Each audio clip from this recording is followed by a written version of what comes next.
Sur le trophée Jules Verne, pour battre le record, on va le battre de quelques minutes, peut-être quelques heures. Donc chaque minute compte. Aujourd'hui, les bateaux vont tellement vite dans l'eau, même ils sont quasiment plus dans l'eau, que le plus grand frein vient de l'air. Imaginez quand vous sortez votre main de la voiture, quand on avance à 100 km/h, vous voyez la force qui exerce sur votre main, reportée sur toute la surface du bateau, on peut comprendre que c'est un frein. Sur l'aéro, on arrive encore à trouver des éléments où on peut gagner 1 à 2 nœuds de vitesse de bateau. À travers les ordinateurs, le bateau il est modélisé, on fait passer du vent dessus et on voit les effets, comment le vent évolue autour du bateau et quels freins ça apporte, quelles sont les traînées de chaque partie du bateau. La traînée, on mesure ça en newtons.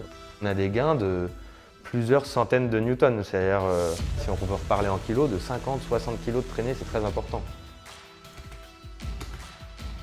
Une des forces de ce bateau, c'est qu'il a été très bien pensé au tout début en aérodynamique. On essaye de faire en sorte que de l'avant à l'arrière du bateau, les écoulements soient les plus linéaires possibles. On a identifié des points faibles sur le bateau par rapport à ce qu'on ressent aussi à bord. Et on a essayé de gommer ces points faibles dernièrement. Quelque chose qu'on ne peut pas faire évoluer, c'est la forme de la structure en général, mais tout ce qui est section en 2 dimensions, profil de chaque section. L'année dernière, on a déjà fait un gros step en rajoutant cette aile à l'arrière, c'était un gain important. Tout le bras arrière et sa barre d'écoute, c'est un gain de quasiment 1 nœud 3 à 1 nœud 5 sur les vents, c'est pas des petits gains.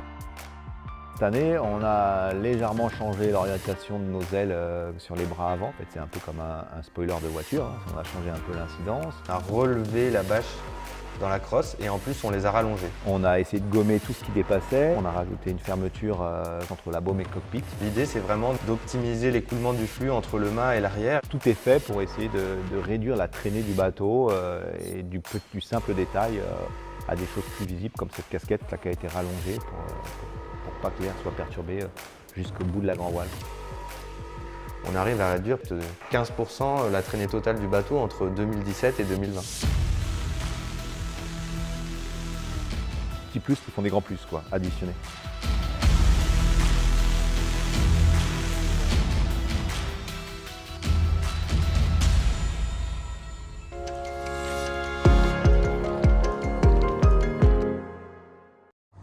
Quand il donne la vitesse à la ligne 16 nœuds, 15 nœuds, 14, 5, 10, 9, 8, 7, 6,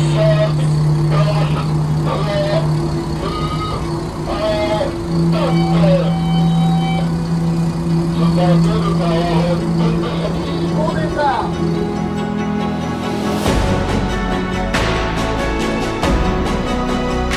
Je pense qu'on a passé la ligne en premier, j'en suis pas sûr, mais c'était un beau départ pour ce démo.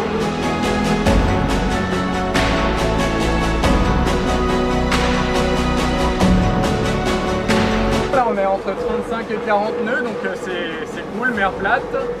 On fait route sur le premier waypoint au large des Sables d'Olonne qu'on va atteindre dans un peu moins d'une demi-heure.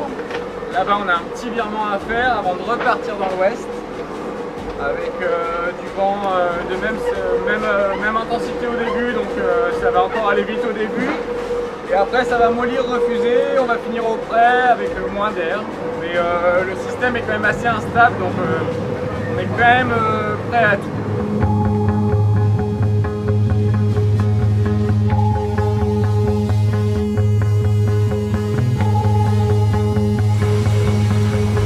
Avec Thomas Rouxel, on a vraiment bien tourné les manivelles.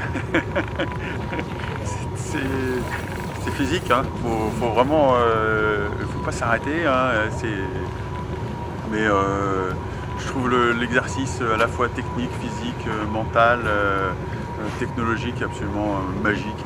Et on voit que les écarts se créent, se creusent, se défont. Il y a énormément de rebondissements. Chacun a un petit peu son moment et sa particularité.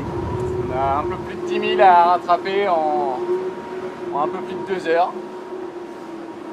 On y croit. On y croit. Tant que la ligne n'est pas franchie, tout est possible. La chasse à la banque pop.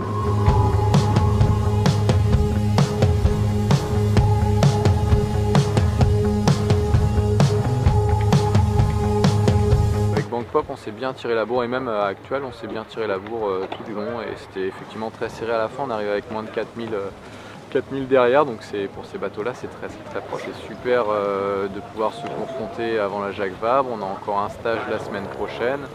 Donc on va pouvoir continuer à travailler sur la coordination entre nous, sur les petits réglages, continuer en même temps à fiabiliser le bateau et comme ça on sera au top pour début novembre au Havre. C'est vraiment génial. On devrait faire ça plus souvent, une fois par mois, ce serait bien. Bravo à Armel et à Kevin. Yves était pas loin de nous à un moment donné et ça fait une vraie belle bagarre avec lui aussi. Et puis j'espère que pour l'équipage de François, c'est pas trop grave et qu'ils vont vite revenir naviguer avec nous.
L'intérêt de ces entraînements-là, c'est de pouvoir pousser le curseur le plus loin possible pour voir quelle est la limite.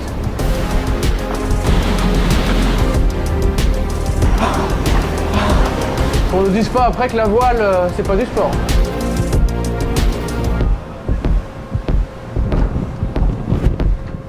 C'est un peu plus d'air là. Les autres bateaux qui sont autour de nous, c'est un peu tout nouveau pour nous avec mon Populaire 11. S'entraîner tout seul, c'est bien, mais là, d'être au contact comme ça en régate, c'est encore mieux. C'est super sympa, en tout cas, il y a une bonne dynamique à bord.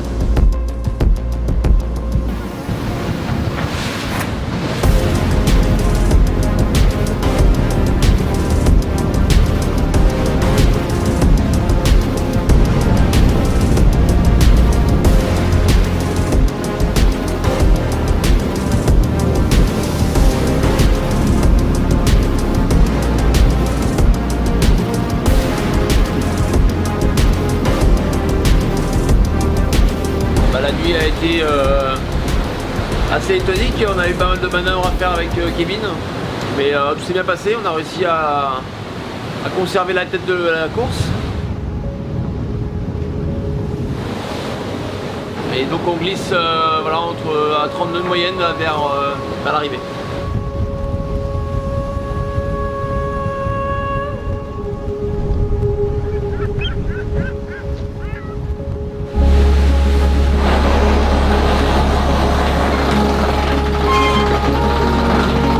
Objectif rempli, déjà d'avoir pas eu de soucis sur le bateau, et après la confrontation avec les autres, on a vu qu'on avait, voilà, on avait une bonne vitesse, en tout cas on était dans le match et ça c'est positif pour la suite.